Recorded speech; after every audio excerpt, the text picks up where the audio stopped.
تو 7 سالوں کے لیے اناج جمع کر لینا، بالیوں کے اندر ہی رہنے دینا، باہر نہ نکالنا، اور پھر اگلے جو خشک سال ہوں گے نا، وہ یہ جو جمع پونجی کی ہوگی نا، اس کی برکت سے وہ 7 سال آسانی سے.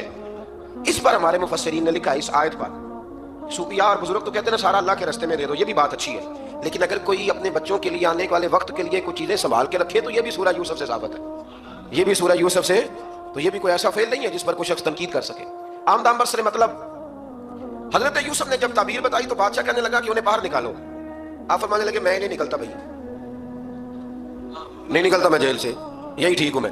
آپ کیوں نہیں نکلتے؟ کہنے لگے پہلے اعلان کر کے لوگوں کو بتا کہ میں بے قصور ہوں. وہ جو تُو نے پراپوگنڈا کیا نا اپنے منہ سے اعلان کر.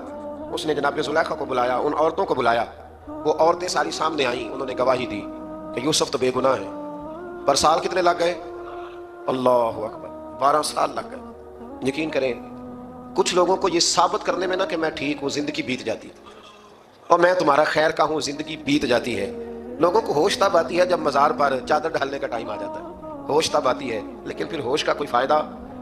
12 سال کے بعد بادشاہ نے ان کو بلایا اور کہنے لگا کہ یہ جو خواب میں نے آپ کو سنایا اب کرنا کیا ہے؟ تو حضرت یوسف کہنے لگے تم سے کچھ بھی نہیں ہوگا، اگر کچھ کرنا ہے تو پھر یہ خزانے کی ذمہ داری میری لگاؤ. اگر کوئی قابل آدمی ہو تو وہ آگے بڑھ کے بات کر سکتا ہے. یہاں ہر بندہ آگے بڑھ کے کہتا ہے مجھے دے دو ڈیوٹی، لیکن قابل ہو تو وہ آگے بڑھ کے بات کرے اور سمجھے کہ میرے علاوہ کسی کے لیے مشکل ہے تو پھر وہ آگے بڑھے. حضرت یوسف نے جب کہا تو انہوں نے آپ کو وزیر خزانہ بنا دیا. پھر ایک وقت آیا کہ وہ عزیز مصر ہی بن گئے، قحط پڑ گیا. جب مصر میں قحط پڑا تو دائیں بائیں بھی قحط پڑا. کنعان کے آپ رہنے والے تھے، وہاں بھی قحط پڑا. حضرت یعقوب بیٹے کی یاد میں رو رو کے تو آنکھوں کی بینائی چلی گئی.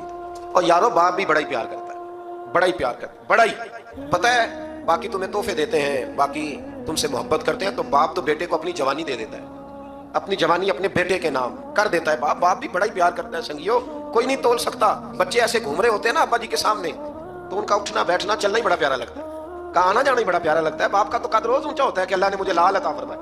حضرت یعقوب کی آنکھوں کی بینائی چلی گئی رو رو کے. بھائی حضرت یوسف کے جب قحط پڑا تو انہیں پتا چلا کہ ایک واحد شہر مصر ہے جہاں گندم سٹاک ہے، جو کہ حضرت یوسف کو پتا تھا. خواب بادشاہ دیکھ چکا تھا تو آپ نے مال 7 سالوں کے لیے جمع کر لیا. اب بھائی آئے، اللہ اکبر، دشمن سامنے نظر آئے، مخالف حاسد، تو پھر انسان ٹھہرا رہے اور انسان کمزور نہ ہو، طاقتور ہو. اتنا طاقتور ہو کہ حکمران ہی بن گیا ہو. ذرا نبیوں کے حوصلے بھی دیکھنا، پیغمبروں کے حوصلے بھی دیکھنا. بھائی آئے، کہا گندم چاہیے، تو جناب یوسف نے اوہو پانیا جیا ساکھ نہیں کوئی جے وچ خار نہ ہوے. ہاں اور میاں صاحب فرمایا کرتے تھے پائی پائیاں دیاں باواں ہوندے تے پائی پائیاں دے ویری. بھائی جیسے ہی داخل ہوئے تو جناب یوسف کی آنکھیں باہر آئیں، رو پڑے. او میرے بھائی آ گیا، رو پڑے. وزیر مشیر دائیں بائیں دیکھتے ہیں کہ حضرت یوسف کو کیا ہوا، رو پڑے اور بھر بھر کے گندم دی. اس کو اشارے کرتے چل تھوڑی اور ڈال دے، چل تھوڑی اور ڈال دے. جب بھائیوں کو دے چکے تو پھر فرمانے لگے کہ شاید اس سے گزارا نہ ہو، ضرورت پڑی تو دوبارہ بھی آ جانا. اپنی قوم کو طرز دے رہے تھوڑا تھوڑا کھاؤ. بھائیوں کو کہتے ہیں ضرورت پڑی نا آ جانا دوبارہ. اور کہنے لگے تمہارا ایک اور بھائی بھی ہے. کہاں ہے؟ بنیامین نام ہے. فرمایا ہو سکے تو اسے بھی لے آنا. بھائی پیسے لے کے آئے تھے گندم لینے کے لیے، اور جب واپس جانے لگے تو حضرت یوسف نے ان کی رقم دوبارہ رکھ دی، وہ دوبارہ ان کی بوریوں میں رکھ دی. گھر جا کے انہوں نے کھولی تو گندم بھی تھی اور پیسے بھی تھے. بھائیوں سے پیسے تھوڑی وصول کرنے. جا کے اپنے والد سے کہنے لگے ابا بادشاہ بڑے دیکھے ہیں پر اس میں کوئی خوشبو دیکھی. تو اس نے کہا ہے کہ اپنے دوسرے بھائی کو بھی لے کے آنا، تو بنیامین کو لے جائیں. حضرت یعقوب فرمانے لگے پہلے بھی تم پہ بھروسہ کر چکا ہوں، بار بار نہیں کروں گا. یوسف گوا چکا ہوں. پوتے بول پڑے، کہنے لگے دادا جی آپ تو ہر وقت یوسف یوسف ہی کرتے رہتے. انہوں نے ضد کی، اصرار کیا، تو جناب بنیامین کو ساتھ وعدہ لے کے، عہد لے کے، قسم لے کے بھیج دیا حضرت یعقوب نے. جناب بنیامین بھی پہنچے مصر میں. یہ دونوں ایک ماں سے تھے، سگے دونوں تھے. حضرت یوسف نے جناب بنیامین کو دیکھا تو اپنے ساتھ بٹھا لیا اور ذرا باتیں کر کے نا ادھر بیٹھ جاؤ، ادھر بیٹھ جاؤ. اچھا نہیں ہے جگہ، آپ ادھر آ جاؤ میرے ساتھ بیٹھ جاؤ. بھائی تھا نا سگا، اچھا چلو ٹھیک ہے آپ ادھر آ جاؤ. بھائی کو ساتھ بٹھا لیا. ابھی جب چیزیں دینے لگے تو کان میں کہنے لگے، وہ پریشان تھے نا حضرت بنیامین کی، یہ بندہ کیا کر رہا ہے. تو کان میں کہنے لگے میں بھائی ہوں تیرا، میں یوسف ہوں. اس طرح کہا یار تھوڑے دن میرے پاس رہ نہیں جاتا. حضرت بنیامین کہنے لگے رہ جاتا ہوں. رہ گئے جناب بنیامین.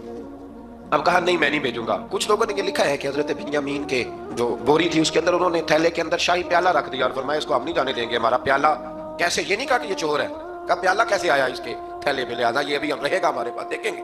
وہ باقی چلے گئے تو یہودا کہنے لگا کہ میں نہیں جاتا، میں یہی ٹھہروں گا، اس لیے کہ میں باپ کو کیا بتاؤں گا کہ پہلے بھی میں کرتا میں ہی لے کے گیا تھا یوسف کا، اب میں کیا بتاؤں گا.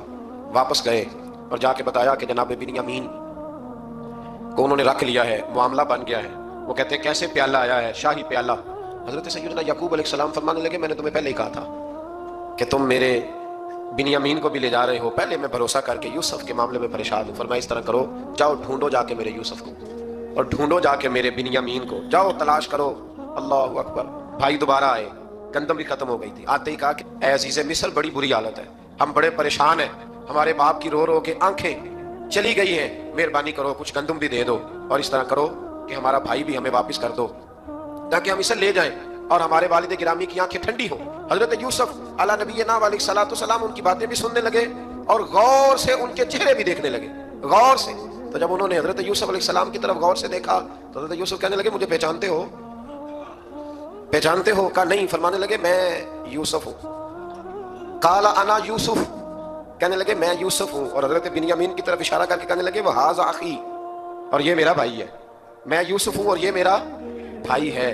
اور فرمانے لگے اللہ نے ہم پر احسان کیا ہے، اور جو تقوی اختیار کرتا ہے اور صبر کرتا ہے اللہ تعالیٰ اس نیک کے اجر کو کبھی ضائع، یہ نہیں فرمایا میں نے بڑے تقوی کیے پرہیزگاری کی تو بچ گیا، فرمایا جو بھی تقوی اختیار کرے گا، جو بھی صبر کرے گا، اللہ اس نیک کے اجر کو کبھی ضائع نہیں کرے گا۔ پھر فرمانے لگے جاؤ آج تم پر کوئی گناہ نہیں، جاؤ ایک دم ہی اسی وقت ہی فرمایا جاؤ میں نے تمہیں معاف کیا، جاؤ میں نے تمہیں معاف کیا۔ اور فرمانے لگے میری دعا ہے کہ میرا رب بھی تمہیں معاف کر دے۔ پھر فرمایا یہ میری قمیض لے جاؤ، میرا کرتا، اور میرے باپ کی آنکھوں پہ ڈال دینا، امید ہے ان کی آنکھوں کی روشنی واپس آ جائے گی، جاؤ لے جاؤ۔ تو وہ کرتا لے کے گئے، اذهبوا بقمیصی ھذا، یہ میرا کرتا لے جاؤ۔ دیکھو اللہ والوں کے وجود سے جو چیز لگ جائے تبرک بن جاتی۔ تو وہ کرتا لے کے گئے، بھائی ابھی دور ہی تھے، تو قرآن مجید کہتا ہے ابھی وہ دور تھے تو سیدنا یعقوب علیہ السلام فرمانے لگے بھائی مجھے یوسف کی خوشبو آ رہی ہے، مجھے نا یوسف کی، اللہ اکبر، کون اندازہ کرے باپ اور بیٹے کی محبت کا، مجھے نا خوشبو آ رہی ہے، یوسف کی خوشبو، مجھے خوشبو آ رہی ہے۔ تو حضرت سیدنا یعقوب علیہ السلام کی آنکھوں پہ ڈالا تو روشنی واپس آ گئی۔ کہا ابا جی ذرا چل کے دیکھو تو صحیح رب نے آپ کے بیٹے کو کتنی شانیں عطا فرمائی، چلو نا۔ یہ 72 لوگ تھے جو یہاں سے چلے کنان سے، اور ہزاروں کا لشکر لے کر حضرت یوسف آئے، ہزاروں کا لشکر لے کے والد کے استقبال کے لیے۔ اور جب باپ بیٹے کی ملاقات ہوئی تو امام غزالی فرماتے ہیں 4 لوگ دنیا میں بڑا ہی روئے ہیں، ایک حضور بڑا روئے ہیں امت کے غم میں، اور ایک سیدہ فاطمہ بڑا ہی روئی ہیں حضور کے وصال کے بعد، اور تیسرا فرماتے ہیں یعقوب بڑا ہی روئے ہیں حضرت یوسف کے لیے، بڑا ہی، اور چوتھے امام زین العابدین بڑا ہی روئے ہیں واقعہ کربلا کے بعد۔ یہ 4 لوگ بڑا ہی روئے۔ پھر جب ملاقات ہوئی دونوں کی تو اس درد سے ملاقات ہوئی کہ ہر آنکھ اشک بار ہو گئی، باپ بیٹا اتنی وارفتگی سے مل رہے تھے، اتنی وارفتگی سے کہ دائیں بائیں انہیں خبر ہی نہ رہی کہ باقی لوگ بھی ہیں۔ حضرت علامہ اسماعیل حقی نے لکھا ہے کہ جناب جبریل امین حضرت یعقوب کے کان میں کہنے لگے بس کریں، اوپر تو ذرا نظر اٹھائیں، فرشتے بھی دیدار کے لیے آئے ہوئے ہیں، دیکھیں اللہ کے فرشتے بھی آئے ہیں اس منظر محبت کو دیکھنے کے لیے۔ حضرت سیدنا یعقوب علیہ السلام، حضرت یوسف کی والدہ، اور پھر آپ کے 11 بھائی سارے آپ کے لیے سجدے میں گر گئے۔ تو حضرت یوسف کہنے لگے ابا جی یہ وہ میرا خواب ہے جو میں نے بچپن میں دیکھا تھا، یہ وہ میرا خواب ہے۔ حضرت سیدنا یعقوب علیہ السلام پھر کم و بیش لگ بھگ 23 سال، کچھ نے لکھا ہے 40 سال مصر میں رہے، اور جب وصال ہونے لگا تو حضرت یوسف سے فرمانے لگے بیٹا مجھے یہاں دفن نہ کرنا، مجھے وہیں لے جانا جہاں میرے والد دفن ہے، وہاں جا کے وہ دفن ہوئی۔ حضرت یوسف علیہ السلام نے سالوں حکومت کی مصر پر، پھر وہیں ان کی تدفین ہوئی، اور جب تدفین ہوئی تو اختلاف ہو گیا، ہر قبیلہ کہتا تھا ہم نے اپنی طرف یوسف کو دفن کرنا ہے، اس لیے کہ جس طرف ان کو دفن کریں گے خوشحالیاں ہوں گی۔ پھر فیصلہ ہوا کہ سنگ مرمر کی تابوت میں رکھ کے حضرت یوسف کو دفن کیا جائے، اور دفن کرنے کے بعد ایسی جگہ پہ دفن کیا جائے جہاں سے پانی چھو کے گزرتا ہے، تو ان کو وہاں دفن کیا گیا، پانی چھو کے گزرتا تھا، لوگ کھیتیوں کو لگاتے تھے، اور مصر سرسبز و شاداب رہتا تھا۔ اور پھر حدیث پاک میں موجود ہے، مولا علی شیر خدا رضی اللہ تعالی عنہ فرماتے ہیں کہ نبی کریم علیہ الصلوۃ والسلام کی بارگاہ میں ایک اعرابی آیا، حضور نے فرمایا کچھ مانگ لو، اس دیہاتی سے حضور نے فرمایا ہے آج وہ مائل بات آ اور بھی کچھ مانگ لے۔ تو وہ کہنے لگا حضور آپ مجھے سواری کے لیے اونٹ دے دیں۔ حضرت علی کہتے ہیں میں نے کہا ہے افسوس، مانگا بھی تو کیا مانگا۔ حضور نے فرمایا چل کچھ اور مانگ لے، کہنے لگا چلے آنے جانے کے لیے کرایہ بھی دے دے، زادرہ بھی دے دے، کھانے کیا مانگا؟ تو حضور علیہ السلام نے اسے دے دیا۔ تو محبوب فرمانے لگے تجھ سے تو موسیٰ علیہ السلام کے دور کی وہ بوڑھی اچھی تھی۔ کہا وہ بوڑھی کون سی بوڑھی؟ تو حضور علیہ السلام فرمانے لگے رب کریم نے حضرت موسیٰ کو حکم دیا کہ جب آپ مصر سے نکلیں تو حضرت یوسف کی قبر کو کھود کر ان کا تابوت بھی ساتھ لے لیں۔ تو حضرت سیدنا موسیٰ علیہ السلام نے عرض کی مالک وہ کیسے پتہ چلے گا؟ فرمایا وہ تو آپ نے خود ہی پتہ کرنا ہے کہ وہ تابوت کہاں ہے، وہ دریا کے اندر تھا، کیسے پتہ کرنا ہے؟ پتہ کرتے کرتے پتہ چلا کہ ایک بوڑھی اماں ہے، اسے پتہ ہے تابوت کہاں ہے، وہ کدھر ہے تابوت، تو بوڑھی اماں کو پتہ ہے۔ حضرت موسیٰ بوڑھی کے پاس گئے، کہنے لگے اماں وہ تجھے پتہ ہے یوسف کی قبر کہاں؟ کہنے لگی پتہ ہے۔ تو کہا اماں پھر بتا دو، کہنے لگے مفت میں بتا دوں، نبی کے مزار کا ایڈریس اور فری میں بتا دوں، یہ کیسے ہو سکتا ہے؟ حضرت سیدنا موسیٰ فرمانے لگے چل قیمت لے، طبرانی کی حدیث ہے، حضور بیان فرماتے حضرت موسیٰ کہنے لگے بتا کیا لے گی؟ کہنے لگی مجھے نہ جنت میں وہ والا مکان دلائیں جس کے پڑوسی موسیٰ علیہ السلام ہو، میری اور آپ کی دیوار کٹھی ہو، یہ عقیدہ کند۔ اللہ اکبر۔ تو حضرت موسیٰ کہنے لگے چل اماں مہربانی کر جنت مانگ لے، اب تو پڑوسی مانگنے لگ گئی ہے، تو اب نبیوں کا درجہ تو بڑا ہوگا، تو دینے والا اللہ ہے، میں دعا کرتا ہوں۔ تو کہنے لگی جی ٹھیک ہے، اگر آپ نہیں دیتے تو میں ایڈریس نہیں بتاتی۔ تو حضور فرمانے لگے اس سے تو وہ اچھی تھی۔ حضرت موسیٰ نے عرض کی کہ یا اللہ یہ نہیں بتا رہی تو اب کیا کروں؟ فرمایا موسیٰ وعدہ تو کر لے، مکان میں دے دوں گا، وعدہ کر لے۔ تو حضرت سیدنا یوسف کا مرتبہ دیکھیے کہ ان کے مزار کا پتہ بتانے کے لیے، مزار کا پتہ بتانے کے لیے اس خاتون نے حضرت موسیٰ سے جو قیمت لی وہ یہ تھی کہ میں جنت میں آپ کی پڑوسی بنوں گی، پھر ایڈریس بتاؤں گی۔ تو حضرت موسیٰ نے وعدہ کیا، تو پھر اس نے پتہ بتایا کہ فلاں جگہ مزار ہے۔ یہ تقریباً سینکڑوں سال بعد حضرت موسیٰ وہ وہاں سے نکال کے تابوت کو اپنے ساتھ لے کر کے گئے۔ یہ وہ واقعہ جسے قرآن نے احسن القصص قرار دیا۔ اللہ کریم نے ہمیں اس واقعے میں یہ بتایا ہے کہ معاملات زندگی سے گھبرایا نہ کرو، جب بھی کوئی آزمائش آتی ہے نا تو پھر اللہ دو آسانیاں عطا کرتا ہے۔ اور یہ بھی یاد رکھیں جو آسانیوں والے ہوتے ہیں نا آزمائشیں بھی انہیں آتی ہیں، جو لاڈلے زیادہ ہوتے ہیں کئی دفعہ تکلیفیں بھی زیادہ، اللہ تعالیٰ لاڈلوں کو تکلیفوں سے محفوظ رکھے، لیکن تکلیفیں بھی زیادہ انہیں آتی ہیں۔ حضرت یوسف لاڈلے تھے تو سیدھے کنویں میں گئے تھے، لیکن اللہ بڑا کریم ہے، بھائیوں نے 20 درہم قیمت لگائی تو رب کریم نے فرمایا دیکھنا پھر میں اپنے یوسف کی کیا قیمت بیان کرتا، پھر کروڑوں اور اربوں قیمت لگی، پھر کہاں کی آزمائش تھی، کہاں کی بات تھی، وہ ہر جگہ صابر رہے، کسی جگہ ان کا کوئی شکوہ نظر، ایک تقویٰ، دوسرا صبر، خاموشی۔ ہم لوگ نہ بول کے لڑ کے فتح حاصل کرنا چاہتے ہیں، یاد رکھنا۔ آخری بات عرض کرنے لگا ہوں، صبر کرنا اور کام کرنا، صبر کرنا اور اپنے حصے کا رزلٹ اپنی مرضی کا نہ مانگنا۔ حالانکہ اگر آپ کو مخالف صف میں بندہ کام کا نظر آئے تو آپ غور فرمائیں کہ یہ ہمارے قافلہ محبت میں کیسے شامل ہو سکتا ہے، اس کے لیے جد و جہد کریں تاکہ اس سے کام لیا جا سکے۔ اس نے کہا روم کے بادشاہ نے بندہ ضائع کرنے والا نہیں، وزیر نے کہا بادشاہ سے، اس نے کہا کیا کریں؟ کچھ ایسا کریں کہ یہ معاذ اللہ ہمارے دین میں آ جائے۔ قرآن مجید نے واضح کہہ دیا ہے کہ یہودی اور عیسائی تم سے راضی نہیں ہو سکتے حتی تتبع ملتہم، جب تک کہ تم ان کے دین کی پیروی نہ کرو، ان کو کسی طریقے سے معاذ اللہ عیسائی بنایا جائے۔ تو بادشاہ کہنے لگا دو تین چیزیں ہیں جس سے کوئی بندہ بھی خریدا جا سکتا ہے، کر لیتے ہیں بات۔ اس نے سب سے پہلے حضرت عبداللہ ابن حذافہ سے کہا کہ جتنے پیسے آپ کہیں گے آپ کو ملیں گے، آپ اس دین میں آ جائیں معاذ اللہ۔ تو حضرت عبداللہ ابن حذافہ نا، کچھ لوگ بڑے سیانے ہوتے ہیں، بردبار ہوتے ہیں، بعض باتوں پر غصہ نہیں کرتے، ہنستے ہیں۔ حضرت عبداللہ ابن حذافہ ہنس پڑے، فرمانے لگے تجھے کس نے بادشاہ بنایا؟ تو بڑا بیوقوف آدمی ہے۔ اس نے کہا کیا مطلب؟ فرمانے لگے نادان، میں تو تلوار لے کے میدان میں آیا ہوں، مجھے دولت کمانی ہوتی میں تجارت کرتا، میں تجارت نہیں کر رہا، میں تو شہادت کے لیے نکلا ہوا ہوں، اور تو مجھے کہہ رہا ہے پیسے لے لے، کو عقل کی بات کر۔ اس نے دوسری بات کی، اس نے کہا کہ میں بادشاہ ہوں، میرے نیچے جتنے بھی عہدے ہیں، وزیر، مشیر، وزیر خزانہ، جو آپ عہدہ کہیں گے آپ کو دے دیا جائے گا، آپ اس طرف آ جائیں۔ تو حضرت عبداللہ ابن حذافہ کہنے لگے پھر کہتا ہوں تو بڑا نادان ہے۔ فرمانے لگے میں حضور کا صحابی ہوں، اور صحابی ہونے سے بڑا عہدہ دنیا میں ہے ہی کوئی نہیں۔ صحابہ وہ صحابہ جن کی ہر صبح عید ہوتی تھی، خدا کا قرب حاصل تھا، نبی کی دید ہوتی تھی۔ کہا تو مجھے لالچ دے رہا ہے؟ اب انہوں نے ایک نئی چال چلی۔ وزیر کہنے لگا کہ میں ایک اور طرح سے معاذ اللہ کوشش کرتا ہوں پگھلا دینے کی، آپ اندر کمرے میں قید تھے تو وہاں ایک خاتون کو بنا سنوار کر بھیج دیا گیا۔ دوستو یاد رکھنا، تگڑا اور مضبوط جوان پتہ کون ہوتا ہے؟ جس کی نظریں پوری طرح اس کے کنٹرول میں ہوں، یہ علامت جوانی ہے۔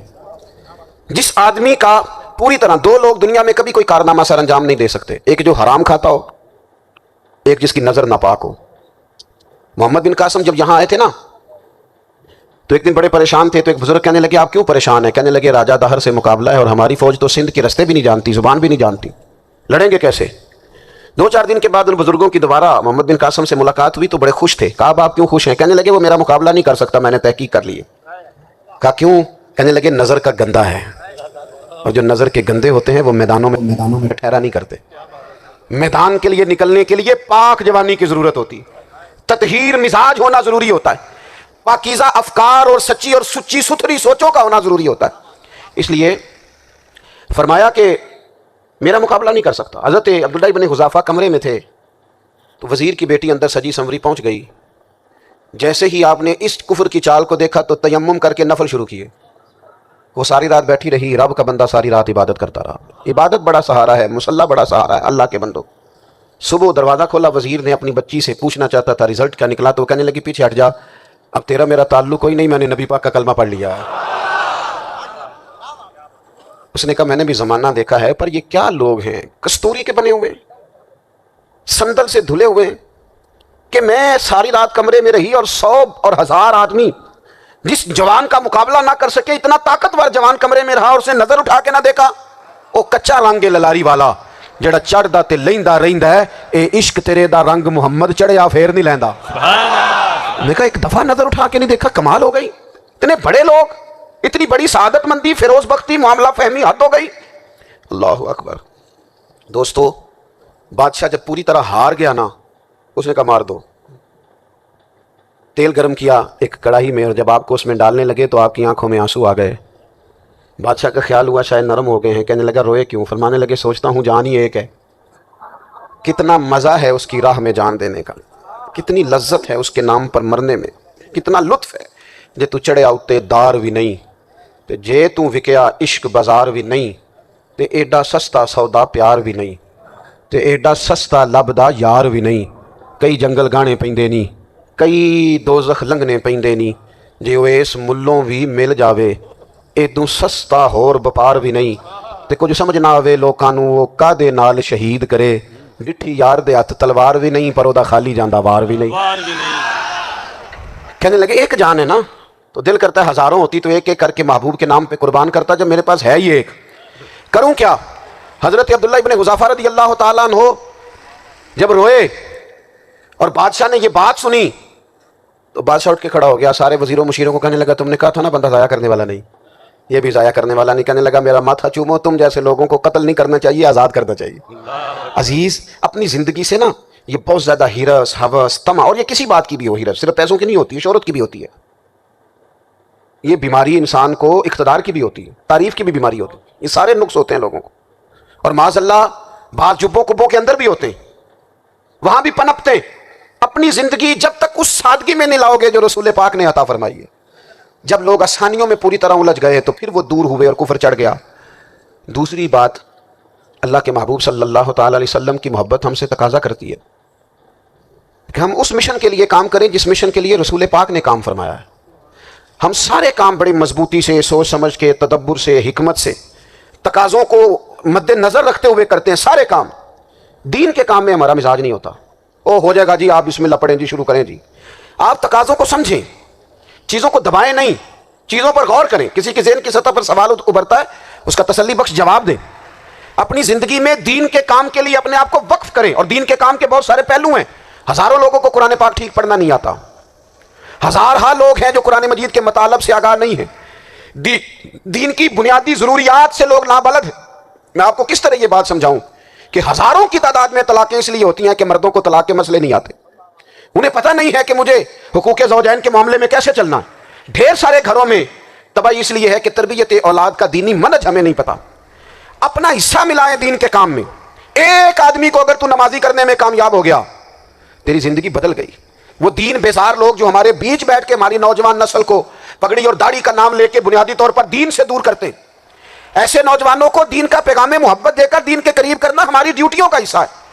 ہمیں ذمہ داری کا احساس کرنا پڑے گا، ہمیں یہ خاص قدم اٹھانا پڑے گا، توجہ دینی پڑے گی۔ مساجد، مدارس، میں آپ سے عرض کروں، اتنی ڈٹ کے مخالفت ہوتی ہے نا مدرسوں کی، اتنی ڈٹ کے۔ میں ادارہ چلاتا ہوں، اس کے چلانے میں جو مشکلات ہیں وہ تو ہم بتا نہیں سکتے آپ کو، اس لیے کہ میری قوم، میرا اس قوم سے تعلق ہے جو نعت خواں امیر کرنا چاہتی ہے، مدرسے نہیں۔ ہاں، نقیب خطیب پیدا کرنا چاہتی ہے، شعر و شاعری کی زندگی کو پروان چڑھانا چاہتی ہے۔ فقط ہمارا ان لوگوں سے تعلق ہے جو لاکھوں کروڑوں روپیہ محافل پہ لگائیں گے، اور قاری صاحب بیچارے اگر مسجد کا کوئی ہونے والا کام کسی وقت بتا دیں گے تو وہ بڑی مشکل آ جائے گی ان کے لیے۔ یہ کیسے ہو سکتا ہے، آپ نے یہ ڈیوٹی بتا دی؟ مدارس، اور جتنا اہم رول دین کو پھیلانے میں مدارس اسلامیہ کا ہے، اتنی زبردست، لوگوں کا خیال ہوتا ہے میری طرح کے لوگ شاید کام کرتے ہیں، ڈیوٹی کرتے ہیں۔ یہ 10-15 لوگ آپ کو نظر آتے ہیں جو آپ کو کہیں میڈیا پر یا ادھر ادھر ڈیوٹی کرتے، مخلص لوگ اپنی جگہ پہ، وہ بھی بڑا ہی کام کر رہے ہیں، جو میڈیا پہ آ کے بھی اخلاص سے اور درد دل سے کو دین کی، ان کی بھی کسی بات کی حوصلہ شکنی نہیں۔